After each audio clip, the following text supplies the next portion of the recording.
we went from this to this. Of course, along the way we had a few accidents. For example, a major nuclear accident over here. Over here, we had a bit of a water accident. I flooded completely a big mine.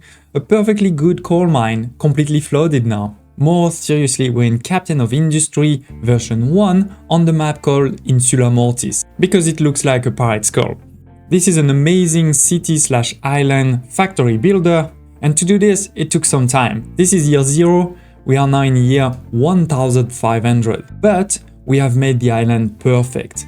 It is forever sustainable, and more importantly, it has 0 trucks. Everything runs by itself. Okay, to be honest, the island has actually been perfect since around the year 1350, but 1500 sounded a lot better, and more importantly, I wanted to really let it run for many years to make sure I hadn't missed anything. If you don't believe me, let's look at some of those graphs for those resources. Let's start with the electronics level 1, for example. Obviously, the quantity produced and consumed changes all the time, but if you look at my quantity, at my reserve, you can see my reserves are basically flat all the time, for many years. I mean, we're talking about 120 years over here. Similarly, for all of the food, over here you can see, for example, the potatoes, but this is the same for all other foods. So yes, a perfect island is totally possible, and as I said, this is completely sustainable. I'm not mining any resources. Of course, in the past, to get there, we mined some resources, but now we've completely stopped and replaced this by unlimited contracts. And not just that, but I'm also giving all types of food to my people.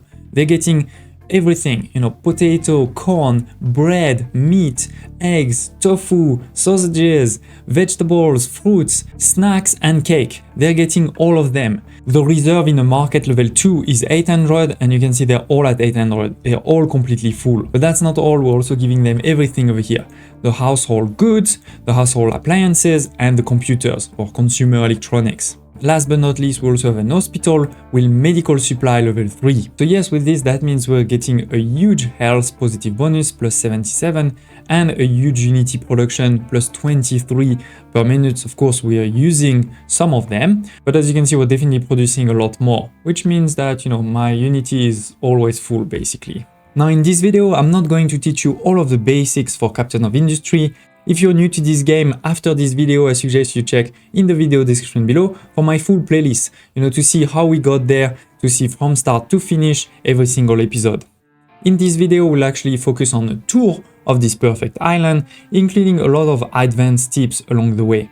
Let's dive in. And as always, of course, the save file will be available for all of my Patreon supporters. Check in the video description below if you want to join that community. So let's start with a high-level review of what's happening. Interestingly enough, we're actually using only sort of half of the island. You can see the top of the skull. We didn't even cut any of those trees. We didn't even get there. We have touched some of the resources. For example, the iron that is close over here, the gold over there, the coal is now flooded. I made a bit of a mistake. I went too close to the sea, and so the sea went inside. But yeah, we're basically only using half. So you could make a city way bigger than this. But we're already at more than 5,000 people. So that's pretty good. Talking about the people, they're over here, we have 3 blocks of 8 with one of those ornaments in the middle because this will give you unity. Then around the city, we have a lot of farms, right? A lot of farms, greenhouse level 2, as well as the food production. So all of the food that is made over here is then sent on those 2 belts. Over here, there is 1 belt for all of the loose product and 1 belt for the unit product like vegetable and fruits. They all go, from all of those farms. They all go across, and then this is my food production. We have a couple of inputs that are needed, things like limestone, sulfur, or plastic. These are inputs, for some of the production. For example, over here, if you look at the snacks, they require some plastic, cooking oil, and salt on top of the potatoes. The food goes actually on this belt in the middle at level 0, and then we have some filters, some balancers, to go into each of the different productions. I made a dedicated video on this, so don't hesitate to check it out. But yeah, we have all of the production, over here, for example, the tofu, then the snack, then we get into the flour, because the flour is gonna make bread, but also gonna make a bit of cake. Then over here, we have the sausages, and all of this, of course, delivered, into some of those reserves over there. And then all of the excess resources is sent into those mixers to make some animal feed. The animal feed being sent there Over here, to feed all of my chicken, we have 6 farms of chicken to make a lot of eggs and carcasses. This requires also quite a bit of water. This water comes over here. This is also the water that is sent then to my population because they're drinking a lot. Almost 400 per minute of just drinking water and more than 300 of wastewater to treat.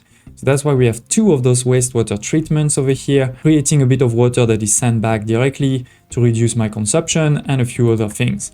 And then we have next to it the incineration plants for the waste, right? So we're transforming my waste into some exhaust. We're using for that a bit of water and fuel gas, which is actually created over here. You know, the water is created there and the fuel gas is created through the sludge. So, you know, this is really good to put next to each other. This will create the exhaust and the steam. Then the exhaust will be transformed into sulfur and a bit of carbon dioxide and a bit more steam. So there's a couple of inputs to make all of this work. For example, over here, we need either sand or filter media. I'm sending both just to be safe. And then the main thing we're sending out is compost. This is the belt you can see over here. We're sending the compost all the way. And we have, as I said, a number of inputs. They're all coming from the belt, right? You can see over here, we have a mega belt that we're gonna look at in a second with some of these inputs like limestone, or the filter media, the sugar, the salt, etc. So yeah, this is the food, population waste, all of this obviously as close as possible to the population. The other thing that is very close to the population is my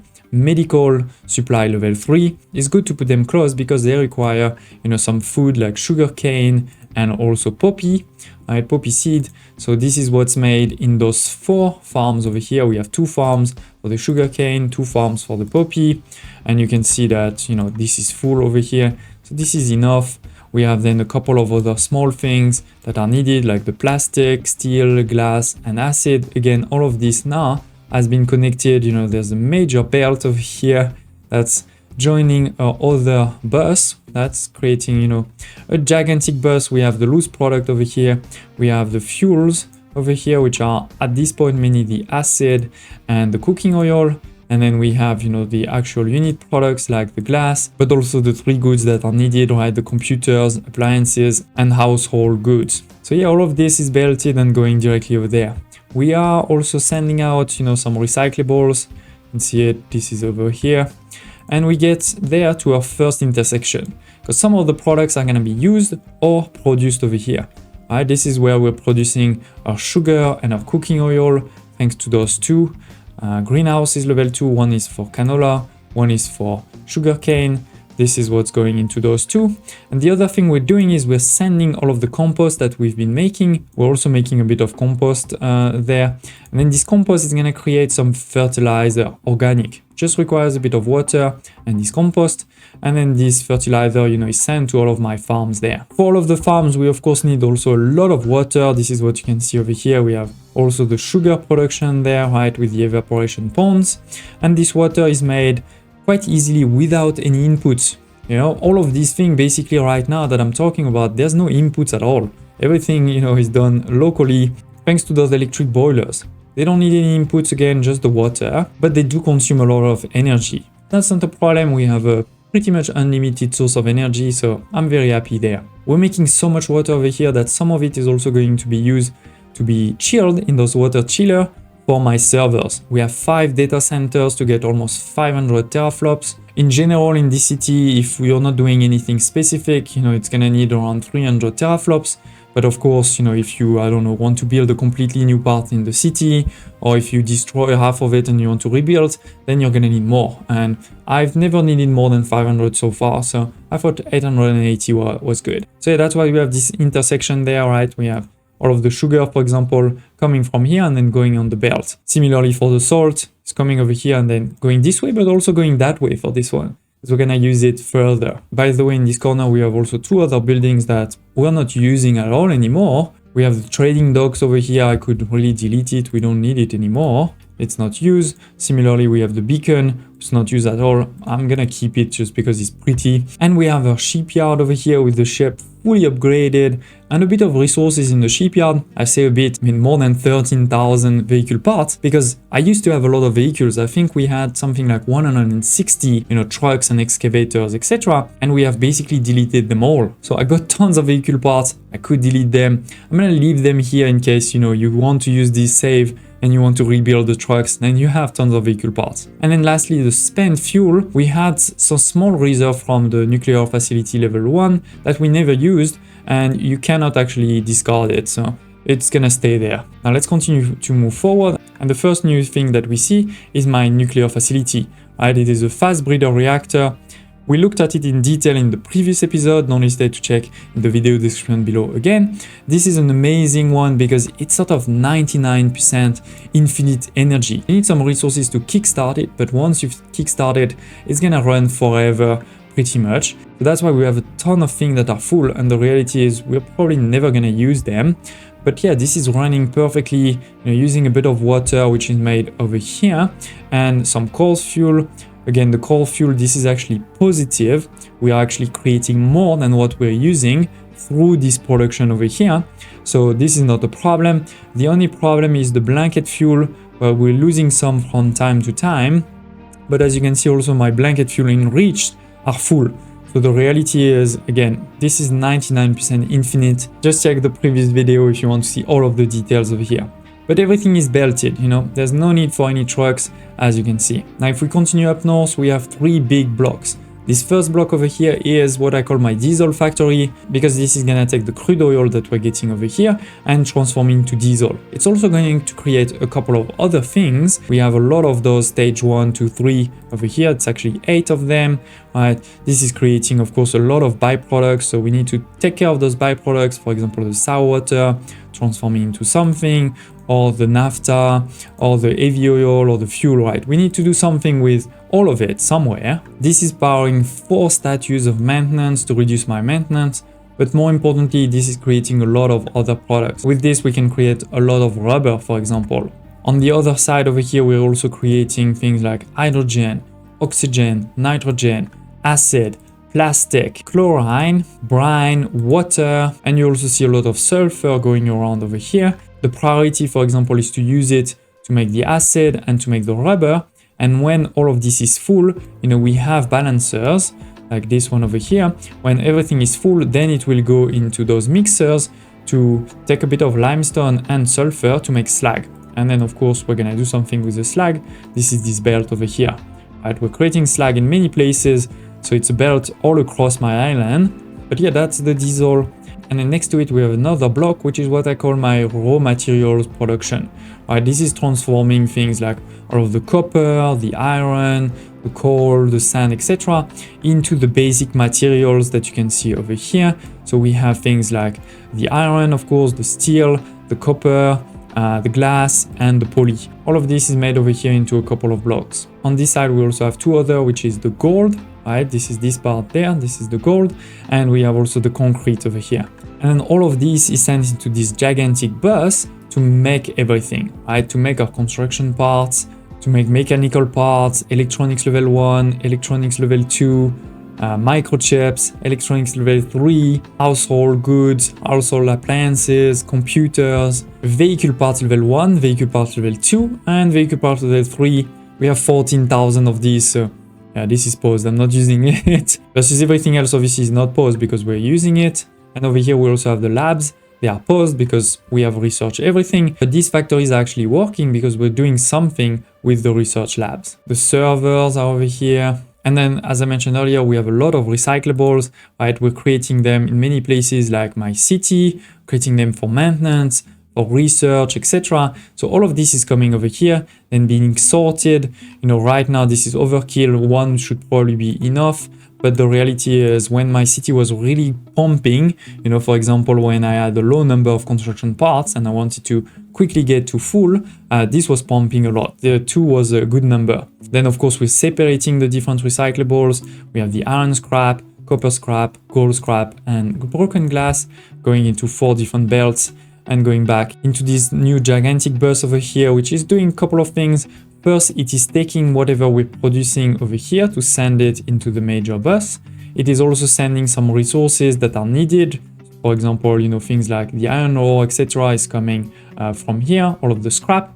And over here, this is also sending a couple of resources to all of those cargo ships, right? The resources needs to go from somewhere. So this is all those belts over here. And before we talk about those cargo ships, actually, you know, last but not least, we have this small production over here, which is for the sour water. Because one of the contracts we're doing is creating a lot of sour water. So we need to do something with it. Basically, what I'm doing is I'm creating sulfur and sending that sulfur back into the bus, creating ammonia, and we're transforming this ammonia into nitrogen and hydrogen.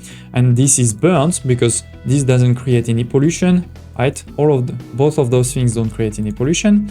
And then the water is just sent into the sea next door. So yeah, this is basically the tour, except we haven't looked at the cargo ship. And that's probably the most important part, because to make it self-sustainable, you need to have contracts, right? We need to have contracts to bring all of the resources we need and also take care of the excess resources like the slag, right? We need to do something with the slag. We can't just dump into the ocean. Otherwise, at some point, the ocean will be full. So that's what I'm doing over here. You know, bringing the crude oil, bringing the iron ore, bringing the coal, bringing the quartz, the copper ore, the limestone, and the gold ore. And then the output is the slag to sour water. Now you may be wondering why I have so many of those big ships. You know, these are the biggest. This is 8 slots. Obviously, I don't need those big ships to be running all the time. They are not. For most of them, I'm even ticking this to reduce their speed to save fuel. Because yes, they cost a bit more people than if I had small ones, but this way I spend a lot less diesel because they make a lot less trips. You know, they make only 1 trip per year or something like this, for example. I do have 2 small ships, which is first this one for the uranium. You could also get this with a contract, for example, you know, lab equipment level 4 or the gold. But the reality is I need so little uranium. It is really, really small that even a small cargo ship like this is only, you know, doing a trip every multiple years. The second is the same, is over here, is for the rocks. This one travels slightly more, but again, not a lot. Now, okay, I said there was no trucks at all, and as you can see over here, I lied. We do have 2 tree planters, 4 tree harvesters, and 4 trucks to transport those trees. But as you can see, this is really the only trucks. You know, they're all assigned to tree harvesting. They're not doing anything else. And most of the time, they're also actually idle. They cut 1 tree every so often. And actually, I could have automated this. You can see there are 2 contracts to get wood, either the household appliances or the rubber. I would probably use the rubber. It would require, you know, a bit more crude oil to be used, or a bit more diesel to be used, so that I have a good constant production of rubber. So it is, ladies and gentlemen, I think a perfect end to this new series for Captain of Industry version 1. I'm pretty sure we'll come back to this game at some point. Maybe we'll wait for a couple of updates, but don't hesitate to tell me in the comments below if you want me to replay this game, what do you want to see in particular. I definitely loved it. I think this game is amazing, especially at this price point. Please smash the like button, and I hope to see you next time.